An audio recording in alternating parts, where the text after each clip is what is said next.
Hi everyone. In this video, we are going to see the summary and analysis of the poem The Soul Selects Her Own Society, written by Emily Dickinson. Emily Dickinson was an American poet. Her original name is Emily Elizabeth Dickinson. She was born on December 10, 1830 in Amherst, Massachusetts, United States. She studied at Amherst Academy. Then she attended Mount Holyoke Female Seminary in South Hadley. During her lifetime, she lived much of her life in isolation. She never married in her life. She wrote nearly 1,800 poems. They contain short lines, typically lack titles, and often use slant rhyme as well as unconventional capitalization and punctuation. Her notable works are Emily Dickinson's Herbarium and the Poems of Emily Dickinson. She died on May 15, 1886 in Amherst, Massachusetts, United States at the age of 55.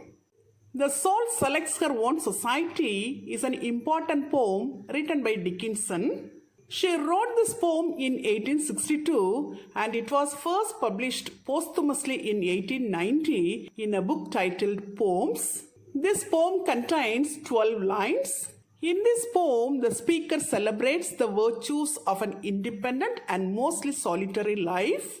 Here, the speaker envisions her soul as a queenly figure who chooses her company carefully without regard for worldly status or prestige. In this poem, the soul is personified.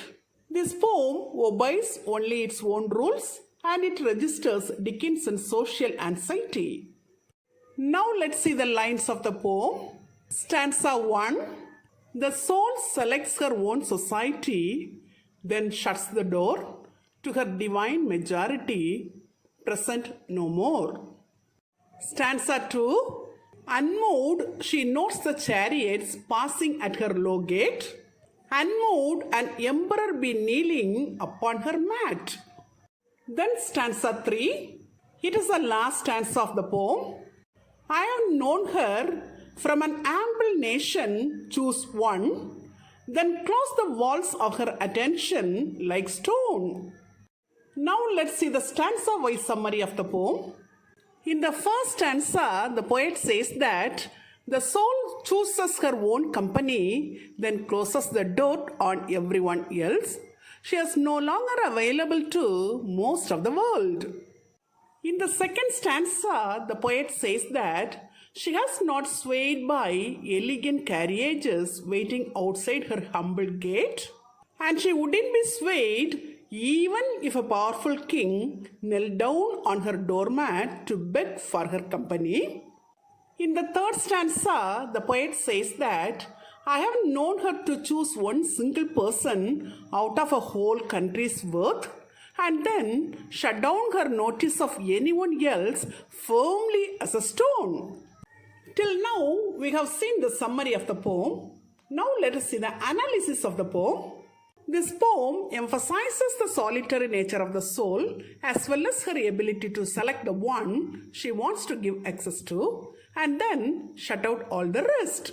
Here, the speaker rejects larger society and creates her own society based on her individual self, indifferent to wealth or status. The speaker separates the individual from society.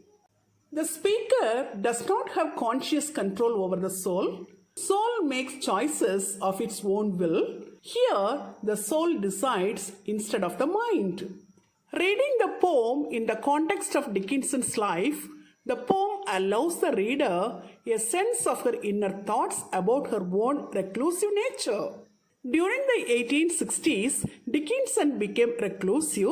She withdrew from society and interacting with her family members and close friends only.